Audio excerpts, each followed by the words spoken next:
India ऐसा कोई बयान हमने नहीं दिया। देखिए, हम लोग 18 जुलाई को 2023 को एनडीए में शामिल हुए और शामिल होने के बाद हम लोग 38 दल के लोग इकट्ठा हुए थे दिल्ली में। तो माननीय नरेंद्र मोदी जी के नेतृत्व में 330 प्लस सीट जीतने का लक्ष्य लेकर के सब लोगों ने एकजुटता हम लोगों ने बनाई। तो लोकसभा चुनाव साथ लड़ने का इरादा है। अब एनडीए में शामिल होने का मकसद है। लेकिन विपक्ष तो कह रहा है कि इनका इस्तेमाल किया जा रहा है घोषित चुनाव में भी। ये उसके बाद घोषी के हाल के बाद तो मंत्रिमंडल में देरी हो रही है। देखिए, घोषी उपचुनाव हम तो बहुत ताज्जुब रहते हैं कि जब निकाय चुनाव आता है तो ये होता है कि सेमीफाइनल, फिर पंचायत चुनाव आता है तो कहाँ सेमीफाइनल, फिर लोकसभा का बाई इलेक्शन आता है तो कहाँ सेमीफाइनल, फिर विधानसभा के चुनाव फिर सेमीफाइनल, घोषी का चुनाव तब फिर सेमीफाइनल, अब 5 राज्यों के चुनाव तक कहाँ अभी सेमीफाइनल। अभी सेमीफाइनल है कौन? अब तो हमको लगता है कि आखिरी चुनाव होगा जो 5 राज्यों का चुनाव हुआ है।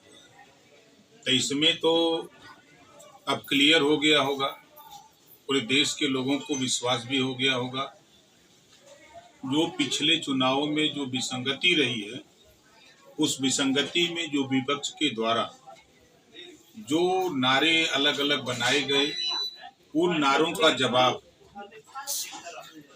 5 राज्यों के चुनाव में 3 राज्यों में एनडीए ने चुनाव जीत करके जो पीडीए का नारा देते थे विपक्ष के लोग, तो वो बात करते हैं और एनडीए के लोग काम करते हैं। चाहे मध्य प्रदेश में उठा के देखिए, चाहे छत्तीसगढ़, चाहे राजस्थान, तो असली पीडीए तो यहाँ है। वो तो कह रहे हैं, विपक्ष भी कह रहा है कि जो सोचते हैं उसे हम उठा लेते हैं। अच्छा, वो अभी अधीर रंजन चौधरी ने भी इसी बात को कहा कि जो राहुल गांधी कहते हैं वो मोदी जी कर लेते हैं। कि पहले राहुल गांधी जी क्यों नहीं किए? वो तो कह रहे हैं उनको करने का मौका मिलेगा तो करेंगे ना। अरे भाई, कितना मौका चाहिए? 40 साल कांग्रेस की यूपी में सरकार थी, देश में लंबे समय तक सरकार थी, अब इससे ज्यादा मौका कितना चाहिए? 18 साल में बच्चा भी बालक हो जाता है, बालिक हो जाता है 18 साल में, वो कै साल में होंगे? अच्छा, अखिलेश यादव के खिलाफ आप बोल रहे हैं, अखिलेश जी आपका नाम ले लेते हैं। देखिए, हम उनके खिलाफ नहीं बोलते, हम उनकी नीतियों के खिलाफ बोलते हैं। 27% आरक्षण 1993 में लागू, तो जो पिछड़ी जाति में जो जातियां आती हैं, सभी जातियों के लिए लागू हुआ था ना, न कि एक जाति के लिए। EMY का फैक्टर बना करके मुसलमानों को बीजेपी का भय दिखा करके मुसलमानों को नफरत दिया, पिछड़ों का नाम लेकर के पिछड़ों का वोट लिया। दिया क्या? नाई, गोंड, पाल, प्रजापति, बिंद, केवट, मल्ला, आर्य, कर्कवंशी, बंजारा, बहलिया, खंगार, जोल्हा, दुनिया, अंसारी, साईं, गजी, फकीर, गुप्ता, तेली, चौरसिया, इनको दिया क्या? आप 1531 थाने हैं उत्तर प्रदेश में, 4 बार की सरकार का रिजल्ट उठा के देखिए, कोई थाना ऐसा नहीं है अगर 25 का स्टाफ है तो 8 से 10 सिपाही, SI, SO यादव जी हैं। ये बात तो बुरी लगती है। आपने दूसरे को हिस्सा क्यों नहीं दिया? 27% आरक्षण आपने अकेले क्यों लूटा? आप हॉस्पिटल जाइए, वार्ड बॉय, नर्स, आप चले जाओ तहसील में, लेखपाल मिलेगा, बाबू मिलेगा। आरोप तो सभी पर लगता है, जैसे भाजपा की सरकार चल रही है, इसमें लगता है कि ठाकुर। आप बता दीजिए भर्ती में कहीं हुआ हो? भर्ती का नहीं तो इसका नहीं, हम भर्ती की बात कर रहे हैं। तो उस समय क्या था? उस समय क्या था? तो आरोप तो सभी पे लग रहे हैं। नहीं, हम भर्ती की बात शुरू किए हैं। जाति जनगणना होनी चाहिए नहीं? संविधान में जातिवार जनगणना की व्यवस्था है। हम 21 साल से इसके पक्ष में हैं। जब तक मैं अखिलेश जी के साथ नहीं गया था तब तक उनको खुद नहीं पता था कि जातिवार जनगणना क्या होती है। 5 साल CM थे ना, क्यों नहीं कराया जातिवार जनगणना? केंद्र में सपा, बसपा, कांग्रेस की मिली गवर्नमेंट थी, तब इनको जातिवार जनगणना याद नहीं आई। इस सत्ता से बाहर होते हैं तो ये तमाम बातें इनको याद आती हैं। जब आप योगी या कैबिनेट में थे, आपने यही बात रखी थी कि जातिगत जनगणना ना होनी चाहिए और इसके बाद आपने पद छोड़ा था। नहीं, जातिवार जनगणना के तो हम आज भी पक्षधर हैं। हमने छोड़ा था सामाजिक न्याय समिति, जो माननीय राजनाथ सिंह जब मुख्यमंत्री थे 2001 में, तो उन्होंने 27% आरक्षण को बांट करके सभी लोगों को देने के लिए 7, 9, 11 उन्होंने बांट दिया था कि 7% पिछड़ा, 9% अति पिछड़ा और 11% सर्वाधिक पिछड़ा। तो 27% जो पिछड़ों को आरक्षण था उसको बांट दिया था। उसी को लागू कराने के लिए हमारी बात माननीय अमित शाह जी से, उस समय ओम माथुर जी यहाँ प्रभारी थे, सुनील बंसल जी थे, और अमित शाह जी से बात हुई थी। जब बात सरकार बन गई, सरकार बनने के बाद जब हमने पहल शुरू की, तो पहल के बाद ये हुआ कि ये रिपोर्ट पुरानी है, नई बनवा लिया जाए।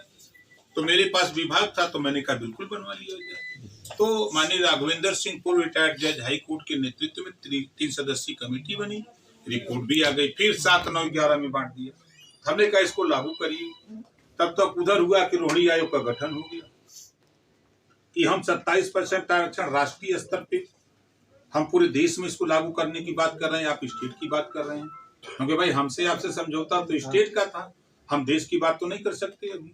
अब देश में आप लागू करना चाहते हैं करिए, लेकिन हम उत्तर प्रदेश में चाहते हैं। उन्होंने कहा नहीं, हम प्रदेश में 80 सीट जीतने के लिए हम सब लोग मिल करके लड़ाई लड़ रहे हैं। जब सीट का बंटवारा होगा तो उस समय हम आपको बता देंगे कितनी सीट लड़ेंगे। आपने कानून की बात की थी, क्या है, क्या मांग करते हैं आप? नहीं, देखिए, जब इस देश में एक देश एक राशन कार्ड का कानून बन सकता है, एक देश एक चुनाव का कानून बनाने की बात हो सकती है, हो रही है, तो एक देश एक समान शिक्षा का कानून क्यों नहीं? आज 2 तरह की शिक्षा है। गरीब का बेटा सरकारी स्कूल में क से कबूतर कौवा पढ़ता है, और अमीर का बेटा प्राइवेट स्कूल में क से कंप्यूटर। तो जो प्राइवेट में शिक्षा है, पुस्तक है, पाठ्यक्रम है, वही पाठ्यक्रम प्राइवेट में भी लागू किया जाए, एक समान शिक्षा हो और गरीबों को फ्री शिक्षा हो। इसके लिए हम लोग कटिबद्ध हैं। गरीबों का इलाज फ्री हो, तमाम योजनाएं बन रही हैं गरीबों के इलाज के लिए, बेहतर के लिए। एक कानून बन जाए कि कोई भी गरीब किसी जाति धर्म का हो, उसका इलाज फ्री में हो। इसके लिए हम लोग प्रयास कर रहे हैं। गठबंधन को लेकर आप क्या कहेंगे? देखिए, हम लोगों का गठबंधन तो रिजल्ट देख ही लिया। विपक्ष के लोग नारा देते हैं पीडीए का, 3 राज्यों में सरकार बनी, असली तो इधर काम हो रहा है पीडीए का, उधर तो बात हो रही है खाली। इस प्रकार से विपक्ष ने गठबंधन किया है। सर, सीटें कितनी आएंगी भाजपा की? देखिए, उत्तर प्रदेश की 80 की 80 सीट जीतेंगे, 350 सीट जीतने का लक्ष्य लेकर हम लोग काम कर रहे हैं। विपक्ष का जिस प्रकार से गठबंधन हुआ है, इसको क्या कहेंगे आप? देखिए, वो जनता को ठगने वाले लोग हैं, जनता के पैसे को लूटने वाले लोग हैं। अपना जान बचाने के लिए ईडी सीबीआई से वो लोग गोल बनाए हैं। अभी आपने देखा कि छत्तीसगढ़ में एक नेता के यहाँ 300 करोड़ रुपया, छोटी मशीन गिनते गिनते गर्म हो गई तो बंद हो गई, बड़ी मशीन आई तो वो भी गिनते गिनते गर्म हो गई। अभी नोट की गिनती चालू है। अब बताइए पैसा किसका है? क्यों इतना पैसा ब्लैक मनी रखा गया है? तो ये इसी बात को लेकर के लोग गठबंधन बनाए हैं कि हम लोगों को ईडी सीबीआई से डर सता रहा है, जांच होगी तो हम लोग फंस जाएंगे, सरकार को हटाया जाए, नहीं तो जान नहीं बचेगा। 2024 में कितनी सीटों पर चुनाव लड़ते हैं? 80 सीट पर लड़ेंगे। सर, आपकी पार्टी कितनी सीटों पर? अपने सिंबल पर। एनडीए लड़ेगा हमारा। सर, आप देखिए, सीट का बंटवारा होगा तो जो हम लोगों की हैसियत है, हम सभी लोग मिल बैठ के बांटेंगे। आज ही संसद की सुरक्षा में चूक हुई है, तो इस पर क्या कहेंगे? देखिए, ऐसी घटना नहीं होनी चाहिए। ये दुर्भाग्यपूर्ण घटना है, और इसमें जो चूक हुई है, ये दोबारा इस तरह की घटना नहीं होनी चाहिए। मायावती जी ने अपने भतीजे को उत्तराधिकारी बना दिया वो है। उनका विषय है, वो किसी को बनावे तो उसमें हमारा क्या दखल-अंदाज़ी है। सर, एक श्राप वाला बयान दिया है आपने अभी, कि अगर श्राप दूंगा देश को इंडिया हो जाएगा, काफी चर्चा में है वो। नहीं, मैंने ये कहा कि जो वंचित शोषित लोगों का अधिकार लूट रहे हैं, इनको डरवा रहे हैं, धमका रहे हैं, ऐसे लोग अगर इनका हक लूटेंगे, धमकाएंगे, चमकाएंगे, तो हम शंकर भगवान के पुजारी हैं, और हम श्राप देते हैं तो पीलिया हो जाएगा। जब पीलिया हो जाएगा तो ठीक भी नहीं होगा, जब तक वो पीला झंडा नहीं पकड़ेगा। एक प्रदेश में चर्चा कैबिनेट विस्तार के लिए, उसमें आपकी बात करो, कब तक हो सकता है? जिस दिन कैबिनेट का विस्तार होगा उस दिन सरकार में शामिल होंगे। अच्छा, ये बताइए, जिस प्रकार से आपने एक देश एक राशन कार्ड की बात कही, शिक्षा समान की बात कही, एक देश एक कानून का, भाई लड़ाई हम सबको मिलकर लड़ने की बात है। अब जैसे आप अपने ऊपर देखो, जब से लोकतंत्र कायम हुआ है, पत्रकार आयोग का गठन क्यों नहीं, वैश्य सुरक्षा फोर्स का गठन क्यों नहीं, वैश्य आयोग का गठन क्यों नहीं? इस पे लड़ने वाला चाहिए ना। इस बात की लड़ाई जो सदन में बाबा साहब ने पावर दिया है कि जो प्रतिनिधि जाए तो इन सब मुद्दों को लेके वहाँ लड़े, कानून बनाए।